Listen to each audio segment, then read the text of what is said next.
you believe that we started recording right in the middle of 2020 with all of the COVID and lockdowns going on around us, unable to meet up? So like many a young gentleman, we turned to the internet for our entertainment. Tried to find a place where we could meet up and talk about the good, the bad, and that time that Stu saw a pelican on the canal. In order to facilitate our dreams of answering all of the big questions in film, and after a few attempts at recording via other methods to various levels of success, we found Zencastr, a super easy web-based one-stop shop for recording. Log in and you're ready to record in a matter of seconds. It doesn't take a tech genius to get high quality audio or video. And on top of that, the one time we have had an issue, the fact that the multi-layered backups are stored locally means it's easily fixed all in browser. There are plenty of tools you need when you start podcasting, so let Zencastr take that headache away, as it offers a place to record, edit and distribute all from one website. Any lazy bones Jones can pick up and play and have studio quality audio or 4K video put out for the world to see when using Zencastr. Go to zencastr.com/pricing and use our code CAGEFIGHTING and you'll get 30% off your first month of any Zencastr paid plan. We want you to have the same easy experiences we do for all our podcasting and content needs. It's time to share your story. And now, hit the music.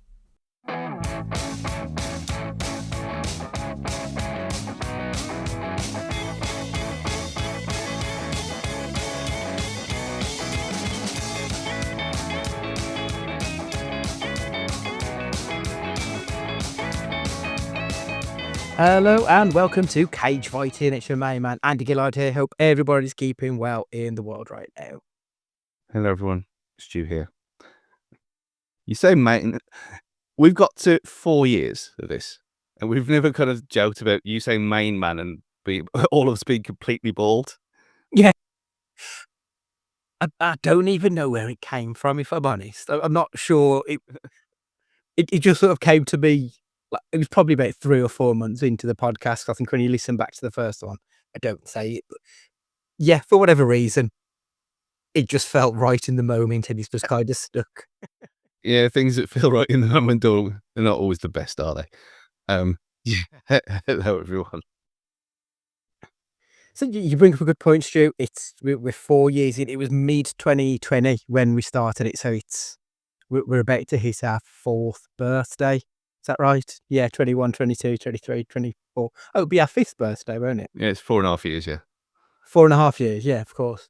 So yeah, we're almost there. So effectively, today's podcast is kind of really about the life of cage fighting, I suppose, because we're here to look at. There's 2 lists that were done on a website which is called. I've lost it. Where is it? There it is. So it's called worldofreal.com. So it's your place for alternative movie news. It's actually a really good website, and they ran a poll late last year, I think, possibly over Christmas. One poll they did for the critics and another poll they did which was for the readers of the website to give the best films of the 2020 so far, because we're halfway through the decade now. So they've got 5 years worth of films to discuss. And I thought that'd be a good thing for us to look at, really, because it kind of mirrors the time that we've been around anyway. So I thought that tied in quite nicely. So that's going to be, this week will be the critics, next week will be the readers, and then the last 2 weeks of the month, Stu. What I've got down is we're going to look at the Oscar winners of the 21st century. So we've had 24 so far. So we'll go through each of those films. Potentially we could look at what we think should have won or if it was the right winner. I think that might be quite an interesting one because there's always that bit of a difference between what's an Oscar winner, what's actually the best film, and what's like your favorite film, the most enjoyable film. They're not always necessarily the same thing, are they? I mean, this will be quite interesting to see how many of these I've actually seen as well. Yeah, absolutely. I know there's going to be some from like the early noughties where I probably skated over a good fair few of them. So I'm kind of intrigued to go back and have a look at see what is out there for that period of time. Before you started torturing yourself. Yes, that's it. The Oscar death race. It's not going to happen this year. I've seen like 20 odd of the 31 films that are available, but there's a couple that, because of how they release them, there's going to be no streamers. There's going to be nothing available for a couple of them. It's a right pain in the arse. Like, I think the Academy need to do better at either the rules around what films are eligible or how you can view them. They need to do something a bit more because people want to be informed. Like, I really want to see, I'm Still Here. That's the one film that is probably going to fuck me up this year. Been looking forward to that for so long, but it's nigh on impossible to find. So, like, the Academy should really be doing a bit more to make these films available to people who want to be involved. Because otherwise, it just kind of makes you feel like a bit of an outsider. And you'd think the Oscars would want you to be part of the gang, so to speak. Yeah, well, especially when you look at those are the big five, and you get America, Canada, Australia, New Zealand, and England. Mm-hmm. That's where your audience for the Oscars kind of is, really. Yeah. The English-speaking predominant countries. And you think, well, okay, if only one of these countries is getting all these films, then it's kind of doesn't work, really. Even though obviously it is the Academy and it isn't based in America, but still, it's a worldwide audience that pays for this stuff as well. So it is a bit bizarre. But It is. how many? You should try and work out how many hours in the last decade you spent doing this nonsense. Oh, God. I think I'd be depressed if I actually saw the number. Like, I could have been doing something with my life. Yeah, that would be quite depressing. So, right, like I say, so we've got the top 10, but there's actually 21 films because some of these films have got the same number of votes. I'll quickly run through them from top to bottom. So, Oppenheimer is the top film as voted for by the critics. Then Tar, Everything Everywhere All at Once, The Zone of Interest, Drive My Car, Anatomy of a Fall and Poor Things, both in 6th place. 7th place is The Power of the Dog and Past Lives. Licorice Pizza, Banshees of Inisherin, Promising Young Woman, After Sun are all in 8th place. 9th place is Anora the Fablemans, All of Us Strangers, The Worst Person in the World, RRR are all in 9th. And then 10th is Killers of the Flower Moon, Top Gun Maverick, and Barbie. Are there any glaring omissions in that list? Anything that you would have thought the critics would have been, really pushing up higher than it may have felt? Well, I looked through the list from a critical point of view because a lot of these are obviously not going to get mentioned.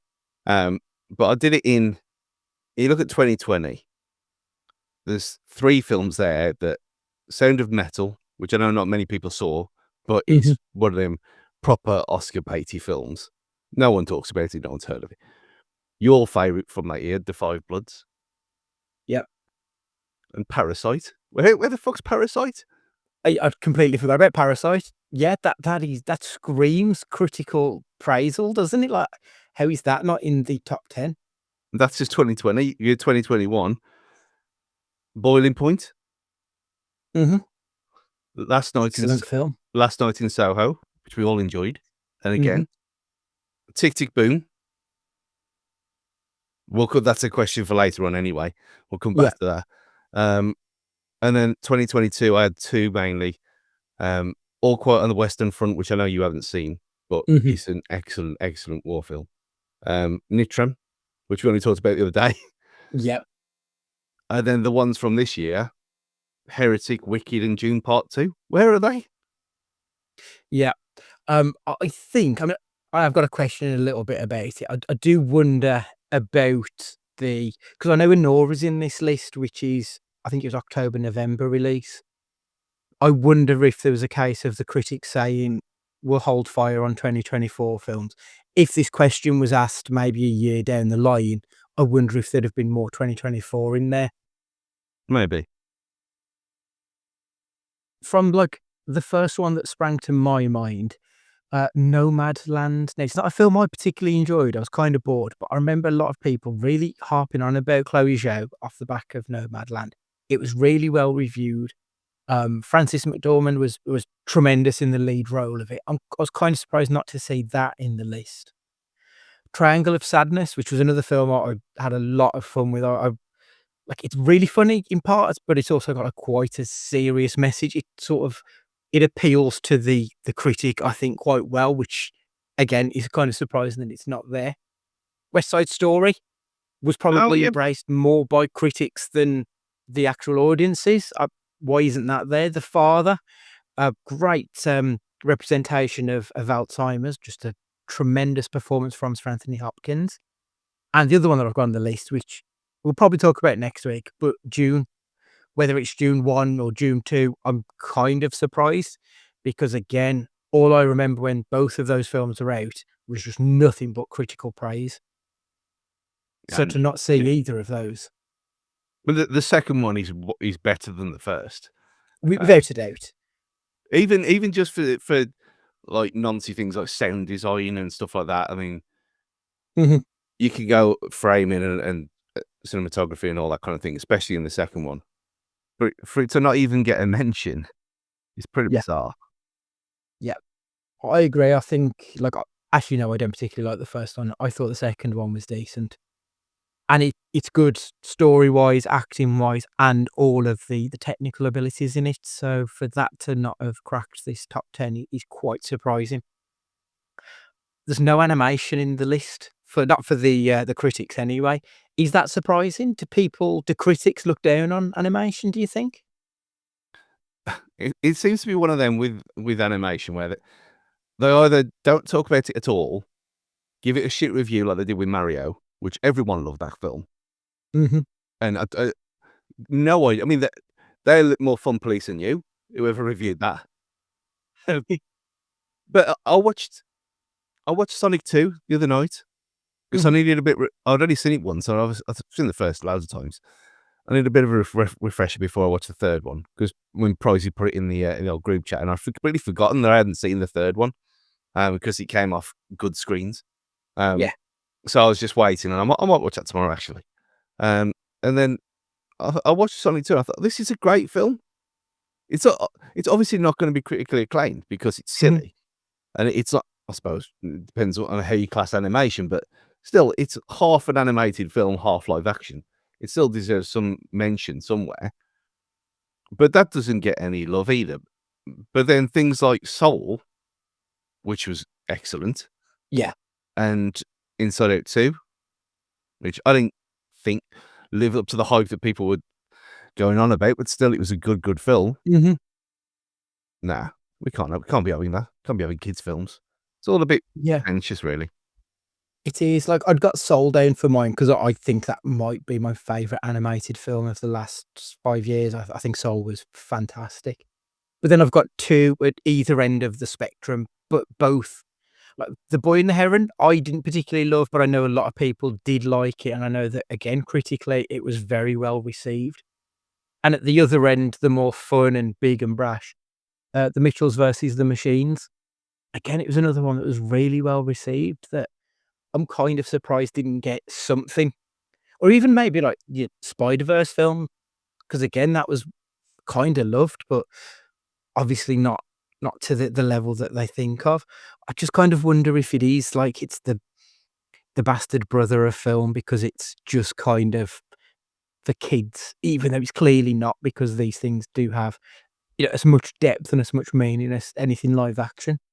Yeah, there's nothing there.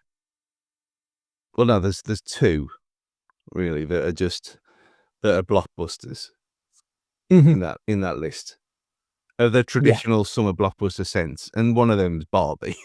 yeah. Um, so everyone knows the kind of person who's voted for this.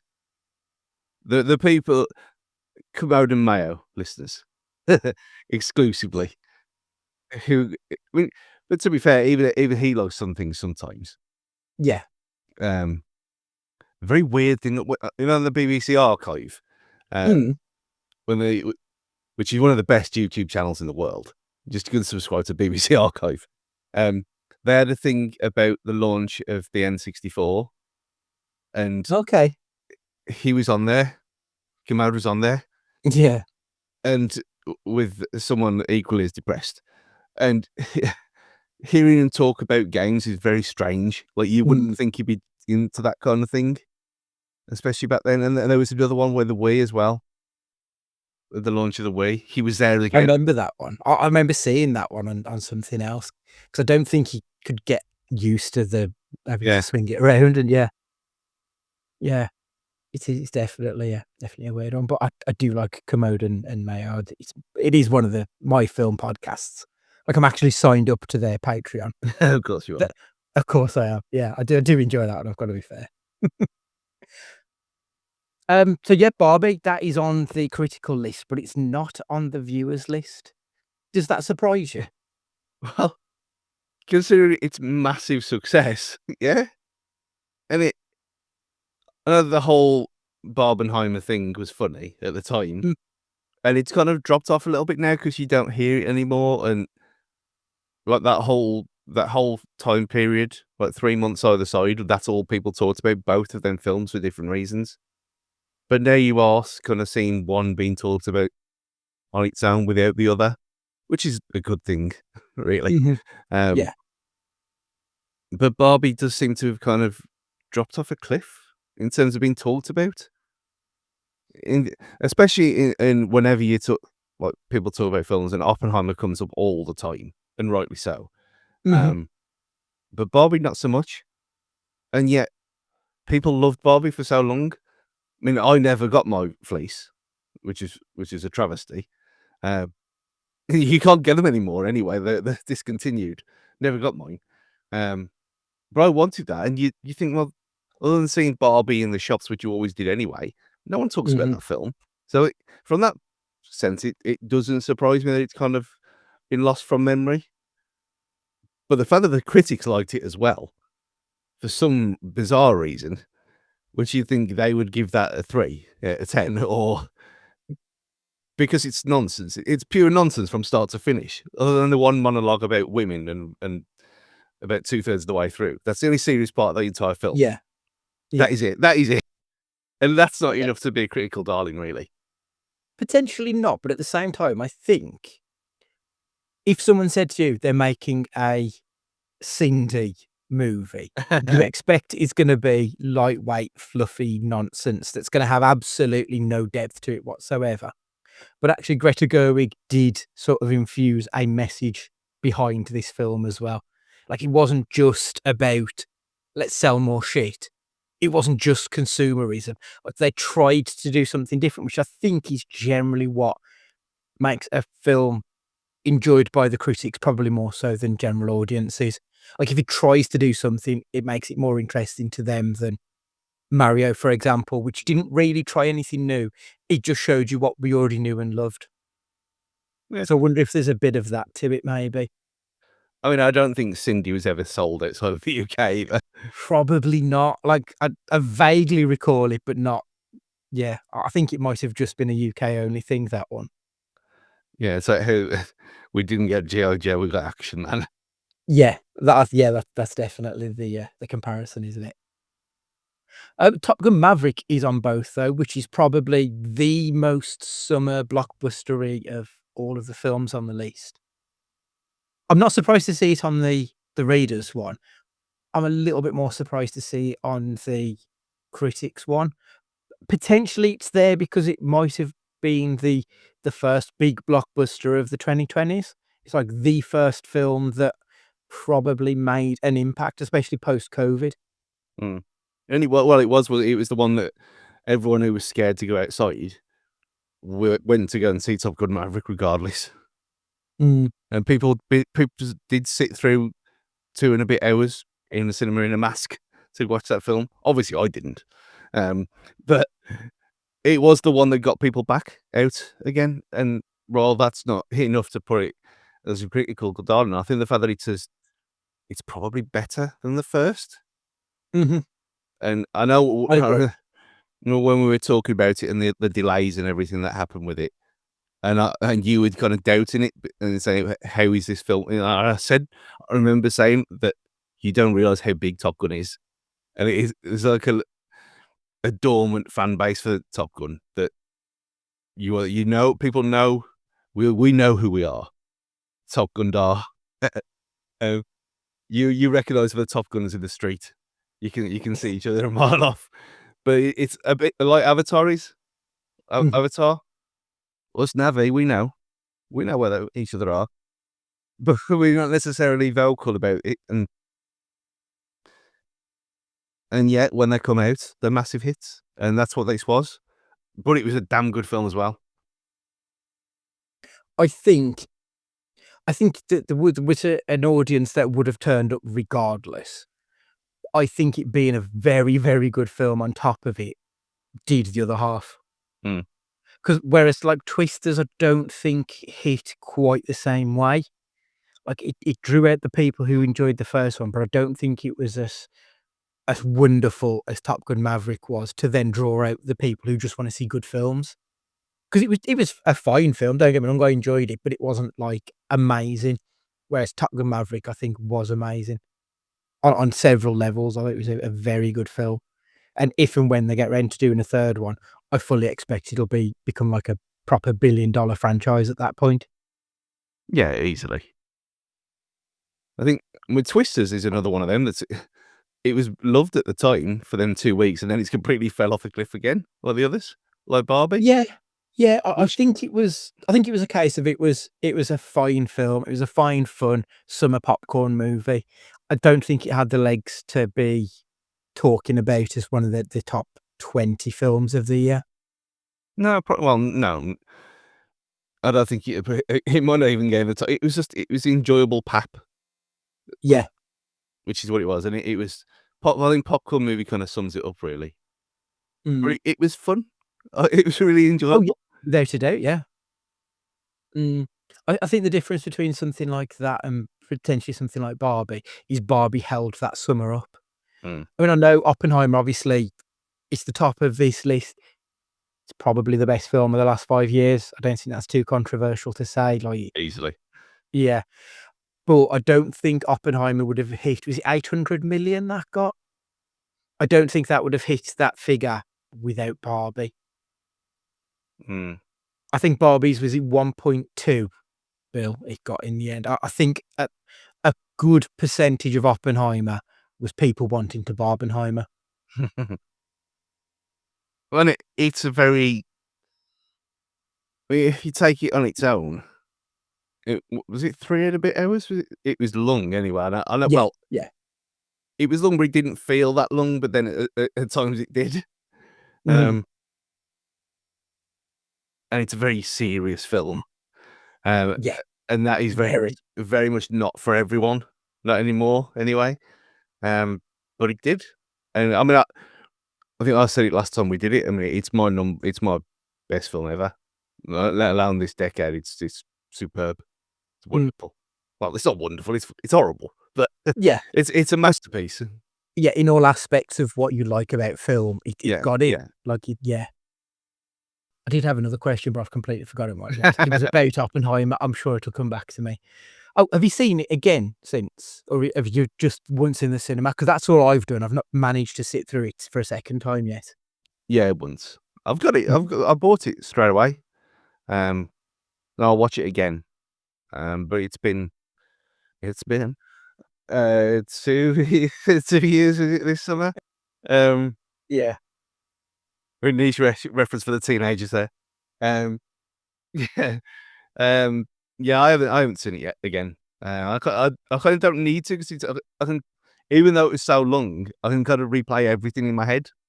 Mhm. Still, it's a bit like the Lord of the Rings effect, where I know them films so well that I don't really want to watch them again for a while. Yeah. I completely agree. And if you'd have told me it was last summer, if you'd have told me this was released like 6, 7 months ago, I'd believe you because it feels fresh, even though it's been 18 months at this point. It doesn't feel like it's due a rewatch yet. But I do think there will be one in the future. But at the minute, it's one of those films. It's the Schindler's List effect.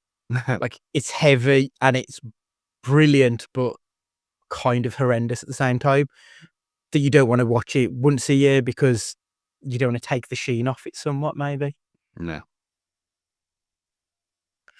Streaming, there's only one film on that list that was actually produced by Netflix, which is The Power of the Dog, which Jane Campion won the Best Director for, which I've got to say, like, I thought that was an absolutely incredible film and probably is one of the best of the streaming generation. I think it probably deserves its place in this list. Is there anything else that should have been in there, do you think? Or is it, because we've spoke about this several times, that there are issues with Netflix, the lack of rules that they sort of give and let directors do absolutely anything rather than, try and keep them a little bit on track.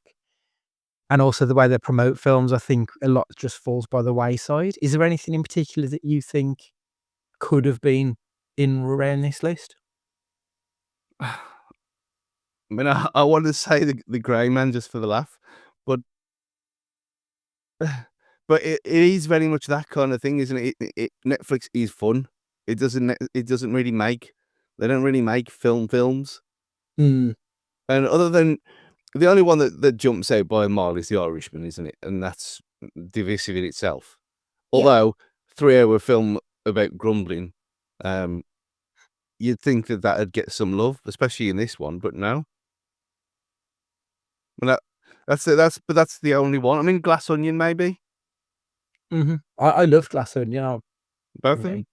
Yeah, I think they're great films. I'm a big fan of the director and can't wait for the next one. Is it Dead Man, I think it's called? I can't remember off the top of my head, but yeah, I mean, I'll be there day one for that.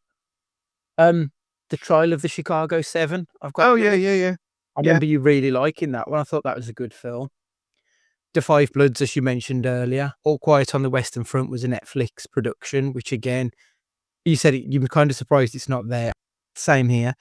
Marriage Story as well. Adam Driver and Scarlett Johansson. I thought was a fantastic film with these proper powerhouse performances. So I'm kind of surprised not to see it on this list, but it's just kind of fallen through the cracks maybe. It does feel like we've said before, though, that a lot of these films, they're big for a month or two, and then they just kind of get lost to the sands of time.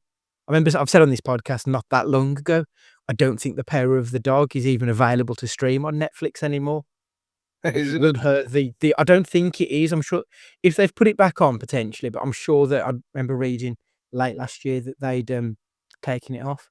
No, it is there. It is there. It is there, yeah. Maybe I mean, maybe it was like one of them weird things where they had music in and they had to relicense it or something like that. That happens yeah, it does sometimes. happen, doesn't it? But you'd think stuff like that should be pushed as front and centre, especially at this time of year with it being Oscar season. And like I think most of the films that we mentioned there have been Oscar nominated, whether it's for Best Picture, Best Director, or one of the acting performances. But they don't help themselves, do they, at Netflix, I don't think, when it comes to promoting their good stuff. They want people just for the second screen experience. I'm Watch the shit whilst you're scrolling through Twitter on your phone. just looking at it now. Top 10 films in the UK today, Back in Action, which I've heard a lot of people like that film. I didn't want us to watch that. I love Cameron Diaz. That's Netflix. Big George Foreman, The Sentinel, Secret Life of Pets 1 and 2, Missing, Spider-Man, 1,000 Words, Eddie Murphy, Yes Man. So actually, the only one, a Netflix film on Netflix, is Back in Action. So what's the... I don't think people buy Netflix to watch Netflix original films. No. And yeah, that's exactly what I use. I do that. I watch, because everything else I've kind of already seen, or they're a few years old. But Netflix is like Man on the Inside and stuff like that. Yeah. Which is, again, no one talks about it apart from, I mean, I wouldn't have watched it. Although the 6888, that is great. And yet, Buried, no one's going to see that. I'd never heard of it until it was Oscar nominated for its song. It's got a little banner now. I heard of it. It's got Oscar nominee on the banner. It's interesting that Emilia Perez, which is up for the big awards, like 13 nominations, that's not even in the top 10. I mean, it's fucking terrible. Don't get me wrong, it is dog shit, but I'm kind of surprised that that's not being pushed front and center on Netflix right now. Yeah. Because even as bad as it is, it's very much a cultural touchstone at the moment. Like a lot of people are talking about it. I mean, oh no, it's not. Let's say The Gentleman, is that a Netflix film or it's not, is it? I The think series. that series is a Netflix original, yeah, but not Yeah. the film. That's a bit is that stuff about The Expanse as well? How the first 3 seasons of The Expanse have been removed from Prime Mm, when they made yeah, the last ones, but they don't have the rights to somehow. yeah. Because I'm sure Lucifer was something similar. If I remember rightly, you could watch the first 3 seasons of Lucifer on Prime, but Netflix had seasons 4 and 5. I don't know if Netflix ever bought the rights to show the early season. So they do these weird things where they produce stuff and then only give you half of it or it goes by the wayside. You wouldn't think it would cost that much to store this shit on a fucking hard drive somewhere. No, I mean, you do. I mean, I've got fucking tons of it there. It's ridiculous. Could keep Netflix running. I mean, they had it from Thomas and Friends was the same, where Mm. they had some of the early seasons of Thomas, when it was Thomas the Tank and stuff like that. That was on Netflix, and yet 2 of the later series was on Prime, and then you have to go back to Netflix for the newer one. Just bizarre. That's just absurd, isn't it? So I mentioned Anora is the only film from 2024 which made it into the top 10, even though this was only an October, November release. Do you think that there is this element then of recency bias that they're trying to avoid? Um, on the website, it did say a side note that Sean Baker's Anora was released late in the year. It still managed in the top 13 effectively with 8 votes. It was by far the most voted for 2024 film of the year, ahead of June Part 2, The Substance, Close Your Eyes, which I haven't even heard of. No. I Saw the TV Glow, The Beast, which I've also not heard of, and The Brutalist. If this question was put out to critics, what are the best films between 2020 and 2024? Are there any films that you would expect to see in that list? No. I mean, the ones that I said Heretic, I would expect to be on there. Hmm. Um, I don't know why I mean, June Part 2 is baffling to me. I mean, June Part 2 was released in, was it March, April? February, March, it was the start of the year. Yeah, it was an early film, so I've got I am surprised not to see it on there. I really thought it would have had enough of a gap that it would have been given some love from the critics. Yeah, it doesn't make any sense. Um, I mean, when did they I mean, if they put Anora on there, which I haven't seen, I don't really well, I know you keep telling me to try and get to watch it. It is on there. I will get round to it at some point. I was thinking about doing it today, but I ended up watching. It doesn't matter. We'll come back next week. That But if you're doing a film of a decade so far, and you do it with 2 weeks of the decade left, when there's films that could easily qualify, Mhm, it's all a bit strange. It's like when they do Game of the Year, and yet it's 2 weeks before the end of December, then a game like the Indiana Jones game, which people seem to love, came out the week after. So, well, where's that going to cast? That can't work for that next year. It's like in a kind of limbo. It's a mhm. bit bizarre, really. But I don't know how you can have recency bias for stuff from February not featuring in there. That doesn't make any sense. No, I agree. I would expect to see that. I would probably expect to see The Substance because I think The Substance does something original. And again, like I said before, that is generally what a critic likes to see in a film is something original. So I would expect The Substance to be there or thereabouts in the top 10 next time.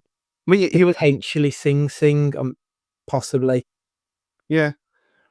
Like you said, with the ones we mentioned last week, Sing Sing and Saturday Night as well, I wouldn't surprise me, Mm, because it is a bit of a kind of industry darling kind of thing. yeah, they do like that stuff that's quite inward looking, don't they? So, yeah, possibly.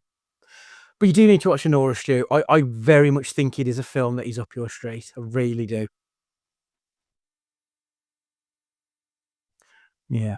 Okay, that's that one. And the one of the last bits I've got on here, which is the best year, do you think? Because we've got 2022 and 2023 have both got 7 entries on this list.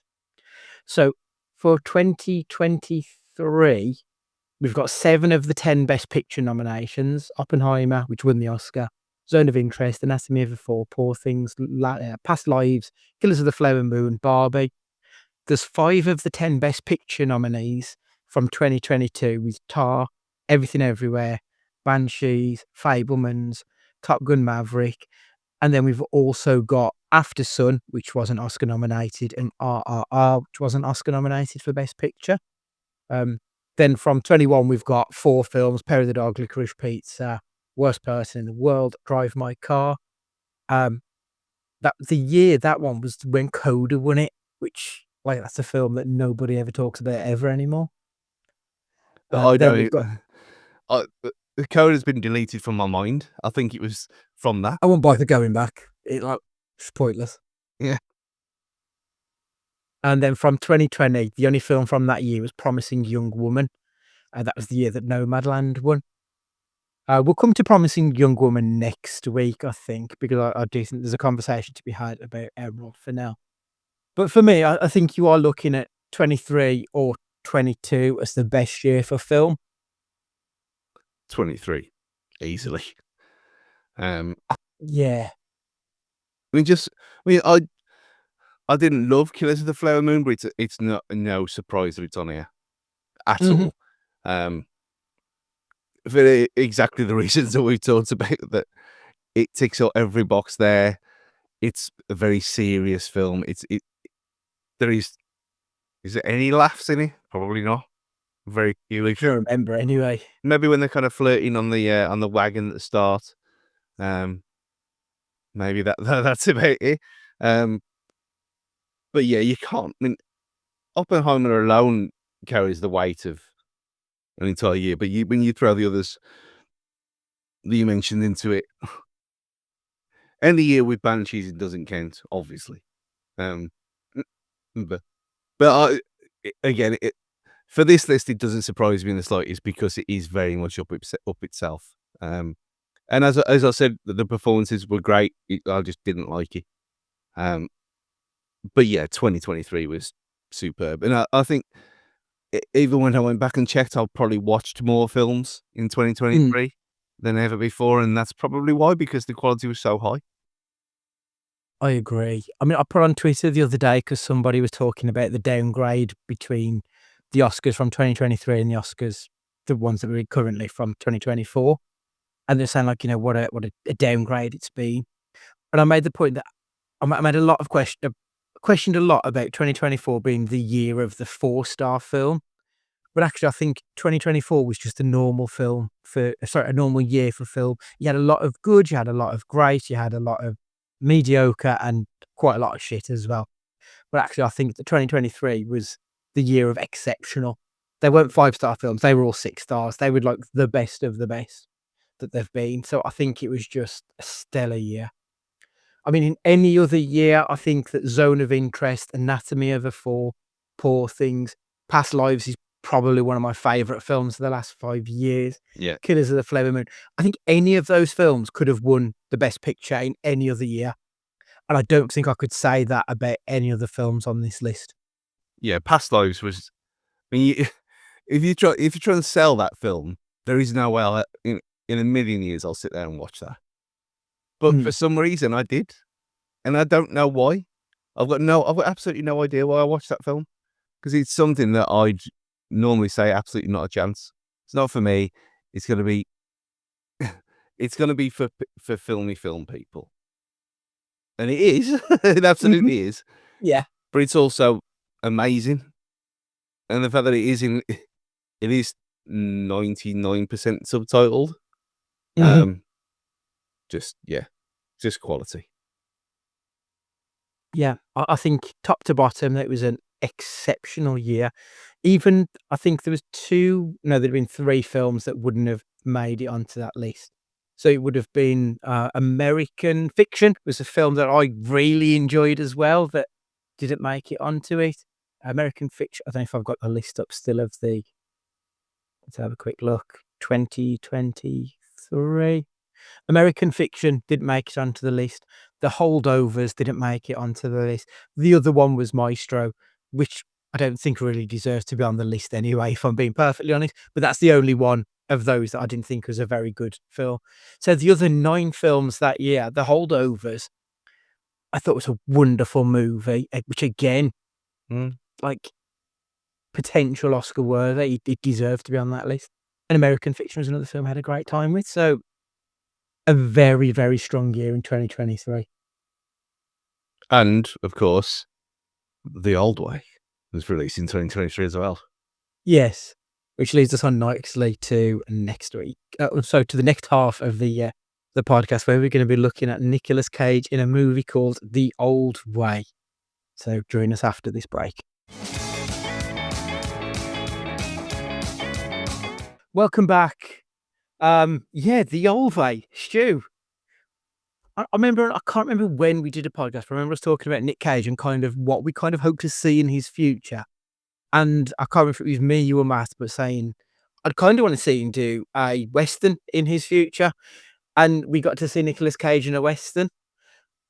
What did you think? I mean, considering this and the one that we'll do next week, spoilers. I haven't seen that one yet though, so we I haven't we- watched it yet. The retirement plan, isn't it? Yeah. The one we're doing next week. Yeah. we await. But this was one of them that as soon as we realised he had done a Western, that it was on the list, and I looked through and I thought, okay, exciting, something different for a change. And when he does something different, it's either amazing or it's terrible. Yeah, there's usually very little in between, isn't there? And then I was kind of lost for words at times. I don't know if it's a serious film or not. I don't know if it's a piss take. And is that because at times it seems like Blazing Saddles, especially with the stupid music. That music's horrendous, isn't it? It's so out of place in this movie. It just doesn't fit. Especially in the the ambush scene where they're on top of the rocks.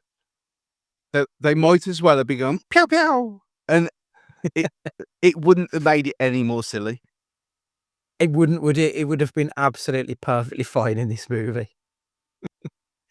So The Old Way is a film where Nicolas Cage plays a retired gunman 20 years after leaving his violent past behind to live a peaceful life with his wife Ruth and daughter Brooke. Tragedy strikes when Ruth is murdered by outlaws led by James McAllister, the son of a man that Nicolas Cage's Colton killed years ago. Seeking revenge, Colton takes Brooke on a dangerous journey to track down the killers, teaching her survival skills along the way. That's according to Roger Ebert, which I think really sums this film up kind of perfectly there. That is pretty much everything that happens in this film. It's exploring themes of vengeance, family, redemption. Like anything you sort of expect to see in a Western is pretty much in this film. Which, I mean, that's going to lead me straight onto my bad in this movie. It's the most generic Western film I've ever seen. If you look at every trope, bar, I think, Native Americans. There weren't any Native Americans in there as far as I can remember. It's got your lone hero and it's got the weird sidekick who is played by his daughter. You've also got the damsel in distress, who again is played by his daughter. The horse, the moral ambiguity. He's a bad man who's done bad things, but now he's trying to do well. The march of progression from the west to the as it goes across, so from the east to the west as it goes across America. It's sort of bounty hunter-ish, I guess. It just hits everything that you expect to see in a Western film. Like, I feel like I've seen a version of this film done a dozen times. There's nothing particularly new or interesting about this movie. No, there isn't, and it's weird though because I recognise like there's things that are just ripped off from other films. They just are blatantly. I mean, almost shot for shot things. It's a bit like when the horse falls over. It's almost like I've seen. And there's obviously only so many ways you can see a horse fall over, but that how the camera was positioned was like low down. I've seen that before, and that's not necessarily a bad thing. Imitation, flattery, exactly, etc., etc. But Yeah, it was so bizarre that I mean, I will say one thing for it. I wasn't bored at any one point. I was kind of baffled, like Yeah. what was going on, because you went from I mean, he might have, if you had the usual the stereotypical Western noise that the soundtrack that you'd have in your mind, and he's there with his ridiculous moustache at the start. He might as well have been twizzling it. It was horrific, wasn't it? And I mean, the fact that that's 20 years later because he's shaved his tash off, that's okay. Suspend your disbelief here. And I thought that was to be fair, I thought that the start with was a fun little shootout with many Mhm. different heights and scumbags falling from ledges and things. I thought, oh yeah, hitting all the beats so far, and the blood was all right. It wasn't bad, but it went from that, and it was kind of the serious message. And you think, oh, this guy's a bit of a bellend, a bit of a bastard here, bit of a nasty man. And then you go and he's kind of flirting with his wife, but he doesn't know how to, and the most awkward on-screen kiss in history. It was terrible. It's like he was kissing a relative, wasn't he? Like, yeah, he doesn't want to. There was, like, no sex appeal whatsoever in that moment. I That was another thing that I'd sort of put my finger on as a bit of a negative, was the first half an hour or so. Like you say, I quite enjoyed the shootouty bit at the beginning. I thought that was pretty good. But then once it goes into the homestead and he's married and he's running this little local shop, and we seem to spend ages between the shootout at the blood and then the death of the wife. Mm. And it was just proper meandering. That was another thing that I thought was a bit of a negative, to be honest. They could have started this film at her death and it wouldn't have lost anything, because nothing before her death really mattered. Even seeing that shootout didn't really matter. We could have just been told he's an ex-outlaw and you'd have been up to speed immediately. So I would say at least a third of this film was completely throwaway. But yeah, there's stuff with the jelly beans that made no sense. What the fuck was that about? Like, counting the jelly beans for that long? I'm like, that's a 2-second thing and they seem to spend 5 minutes on it. I mean, when she cleaned the jelly beans, threw them in the jar, and then took them out and cleaned them again, and then organised them into colours. It's very bizarre. My good was, I thought that the kid who's usually annoying as shit, I thought she was decent. She was the best thing about the whole film. Yeah, yeah, She absolutely. out acted everyone. Even Nick, who I know we're getting into it. I felt like he phoned it in a little bit. Mm. It felt like he's got a couple of weeks between having his Botox done and before he can use his face again. So he just did this because he didn't seem to emote anything throughout the whole film. No, and you could easily place this into the barren years. Well, 2012, 2014, some in that kind of era when he was doing things for money. This why was he even doing this film for? Fuck knows. It Like, almost feels like it's one of those family favour kind of movies, doesn't it? you know, like he can't help himself. Yeah, He can't just be. Yeah, he has to do her film at least every 2 that's months. it. Yeah.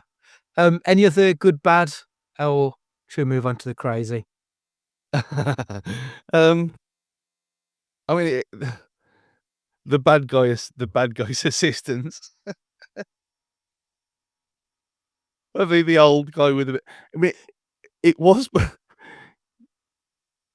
If you compare this to Tarantino's Western, Mhm. and you think, okay, there's a way of a Tarantino Western, you know exactly how he's going to play out. If you then say this isn't made by Mel Brooks, this is exactly what should have been, Yeah, because it had absolutely. there was levels in this film that was piss funny. I don't know if it was deliberate or not, Mm. because that we've already mentioned the music and how outrageous it is, and it doesn't fit anything. But in fact, that music made it funny, and I Mm. laughed several times. And it was almost like the especially the older guy was like, "Yes, sir," and it was like panto. And then you had Yeah. Absolutely. the taller one, it was just like a meathead kind of. Mhm. He's like, "Oh, yeah, well, let's get some Western stereotypes on the go." And it was funny, but I don't think it was supposed to be. Yeah, I don't think the humour was in the script. I think it was in the performances. 'Cause I've gotta admit, like, I was watching it, and then when you see, like, the bumbling, idiot-y, one of his henchmen, and I was like, "Well, that's Ron Howard's brother, that's Clint Howard, who I only ever seem to see in comedies." So I kind of thought, "Oh, is this Exactly. supposed to be a comedy?" But I don't think it was supposed to be. It was just not it's just not well directed or edited. Like, I feel like they pick the wrong shots constantly throughout it. Not a good film. Um, what have you got for your crazy issue? Um, I mean, my main crazy was there was a few. The music is crazy in itself. The fact that Mhm. this is made 18 months ago when it could easily have been 10, 15 years ago. Yeah. The fact that again, why is everything so hard to find? You know, this was available to rent, thank God. Um, but again, you put the old and everything else comes up first before this. Probably rightly so. Um, and yet, why why does he do this to himself? It's just for the love of the game, I think. I think he just doesn't want to not be at work. Absolute maniac. So my crazy like, I am kind of shocked that this is the first time we've seen Nicolas Cage in a Western, because he does feel like he belongs in this genre. Whilst I don't think this is the best use of his talents, I could see him doing a decent one, especially as this old gunslinger. Mm. Because he's got that vibe about him anyway, hasn't he, I think? So, that is kind of crazy to me that this is the first time. The other crazy thing, and this might not end up being crazy, but so the guy who plays James McAllister, the big bad in the film, Noah LaGrosse, plays Nicolas Cage's son in a film we are going to have to watch at some point called The Water Setter. So I'm looking forward to seeing him because he looks like a fully grown man, and the film that he plays his kid in is only like 3 or 4 years before this movie. So I wonder if he's gonna look like Nick Cage has got a 20-something-year-old kid, because that guy did not look like he wasn't in his 30s at this point. It might be like the boy from Lost situation. He might be, yeah. Was it Walt? Is Yeah, that the kid's name? yeah. He just rocks up and he's clearly like a fucking 40-year-old man with a mortgage at that point.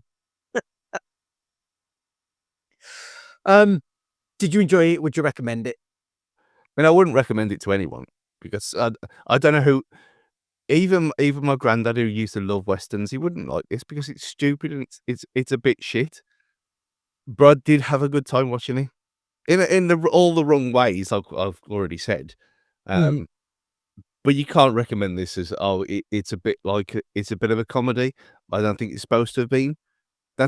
That's not a recommendation. And of all the stupid films and the Pooniverse, which this is not as funny as the Pooniverse, which is intentionally shit. This Mhm. was just very badly made. There's no real direction to anything. Um, who knows what's supposed to be going on? Um, but it's a good performance from a kid, which is rare. So that's it. That's its good points. Yeah, I agree. Like, I wasn't bored watching it. Like, I didn't feel like I needed to go and sit on Twitter or TikTok just to cleanse my memory of this film to watching it. It was a fine-ish movie. It's got 5.5 on IMDb, which kind of feels about right to me. Yeah. I'll never watch this film again. I couldn't recommend it to anyone because who on earth is gonna like this nonsense? This is one for the completionists, isn't it? Let's be honest. Yeah. Yeah. And it doesn't make me angry like next, obviously. Um, Yeah. but yeah, it's one for the ones who want to do this journey with us. But you can skip it. You're not missing anything really. No, completely agree. Was Nick Cage good or was Nick Cage bad? He was kind of neither. He was like, well, he wasn't the worst thing in the film, but he was out acted by a never heard of before child. Mm, So that's not a good sign either, is it? So for the purpose of the question, then he wasn't good, so he has to be bad. mm. I agree. I don't think he brought anything to this role that anyone else couldn't. There was nothing inherently Nick Cage about it. And, like, there could have been, like, the death scene and stuff, there could have been something a little bit more, and he just, like I said before, he just phoned his performance in. Even when Yeah. even when he was like when he goes to the horse, Mm, the horse saddle, and you think, oh, he's gonna have one of his moments here. mm. But no, like not like the bees or anything like that. But I mean, he could have done. It would have been funny. But just a bit of emotion would have been lovely, Yeah. but we got nothing. I mean, I kind of get it that he's this hardcore emotionless gunslinger who's got no soul and all this kind of. It kind of get it, but it doesn't really work on screen, and there's no point to it all. I mean, when he walks into the loft, just points the gun at her face, and she's gonna. Laugh at that bit. I mean, her crying as well. That was that again. This is why I think it was. There was something about it that was just not explored because that was funny. Like trying to Mm. explain how to cry to her because she was as emotionless as him. Yeah. Yeah, I feel like there was potential that just got completely wasted in this one, unfortunately. So I'm with you. I think it's a bad in this case. He hasn't had many lately, to be fair to him, but every now and again he's got to have one, I suppose. Complete the sentence. If you enjoyed The Old Way, you may also like. I said it earlier, Blazing Saddles. Yeah, great choice, to be fair. I mean, it's if you want something that's humorous and Western, you can't really get much more than that, can you? Three Amigos, maybe? Oh, I fucking love Three Amigos. I haven't watched that for it's gotta probably be in the '90s the last time I saw. That's definitely due a rewatch. I love Steve Martin. Yeah, I'll have to put it on the list. I wanna see that again. I think if you want something, a bit more serious, I'd probably go with something like The Hateful Eight for a modern, Mm. Western. Really enjoyed The Hateful Eight. I think that's one of Tarantino's lesser loved films, but I don't think it's a bad film at all. It's No, one no. of the ones that seems to get overlooked of his. I think it kind of gets just thrown in with Django Unchained all the time, Mm, and then they're not the yeah, same film. no, because Tarantino doesn't tend to stick rigidly to the same genre film after film, whereas Django and then The Hateful Eight were both very Western, weren't they? Mm. Whereas everything else, there was, like, clearly different visions for everything, which probably didn't exist for those 2. Yeah, but they are still obviously Tarantino westerns, like I said earlier, but Mhm. they are very, very different films. Yeah. I kind of like Hateful Eight more. I've only seen Django once. I really like Hateful Eight, and if you ask me now, I would probably lean towards that over Django, but that's only because I've seen it, like, 3 or 4 times, whereas I've only seen Django once. Mm, that's fair. Yeah. He's someone else I think I wouldn't mind revisiting his filmography, but probably once he's completed it, whenever that happens. Film 10. Yeah, well, he said this week that he's in no rush to make his 10th and final film. Said he's quite happy to just let it go on as long as it is because I think he's like a father and stuff now, so he's just quite happy to live his life and wait for the right inspiration. He's not racing to the finale. I mean, what if Film 10 turns out to be like Megalopolis? Imagine. Which you can talk about it now you've watched it. Well, we spoke the other day about doing a film swap. I thought we could do that next month for March. So I think if we do, I'll give you a film. I've watched Megalopolis, and we'll talk about those Yeah, but that films in. you're cheating though because you watched it for that other podcast anyway. I And did. I did. I hated it, and I hated that film. And it's not like giving you a film that I love that I know you will hate. That's Yeah. that's No, should I be. want to give you a film that I think what we'll do for the film swap month, we'll do 2 weeks of it, and we'll do a Bond episode as well because that'll be for the March one. So what we'll do is we can have one where there's a film I hate that I think you'll hate, and then a film that I love that I think you'll love, and then you do the same. So one that you like that you think I'll like, and one that you hate. Okay. And I think Megalopolis is the one, because there's a lot to say about Megalopolis. To be fair, there's a lot to say about that film.